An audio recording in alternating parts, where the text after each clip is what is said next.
অন্য যে কোনো সময়ের চেয়ে এবার ঈদ যাত্রা স্বস্তির ও নিরাপদ হবে বলে দাবি করেছেন সড়ক পরিবহন ও সেতুমন্ত্রী শেখ রবিউল আলম। সকালে নারায়ণগঞ্জে নির্মাণাধীন টার্মিনাল পরিদর্শনে গিয়ে তিনি বলেন, ঢাকা সিলেট ও ঢাকা চট্টগ্রাম মহাসড়কে যানজট এড়াতে আগাম প্রস্তুতি নেওয়া হয়েছে। অতিরিক্ত ভাড়া আদায় করলে কঠোর ব্যবস্থা নেওয়া হবে বলেও হুঁশিয়ারি দেন মন্ত্রী। একই সাথে নদীপথে দূষণ ও চাঁদাবাজির বিষয়ে সংশ্লিষ্ট মন্ত্রণালয়ের সাথে সমন্বয় করে দ্রুত ব্যবস্থা নেওয়ার কথা জানান তিনি। পাশাপাশি দীর্ঘদিন বন্ধ থাকা নারায়ণগঞ্জ রেলের ডাবল লাইন প্রকল্প দ্রুত এগিয়ে নেয়ার আশ্বাস দেন রবিউল আলম। আমরা আশা করছি ঈদ যাত্রাটা স্বস্তির হবে, নিরাপদ হবে।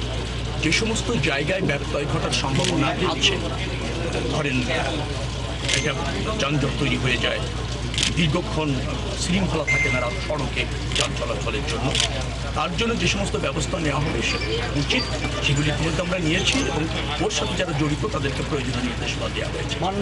যে সব কিছু আশা করছি এবার ঠিক থাকবে।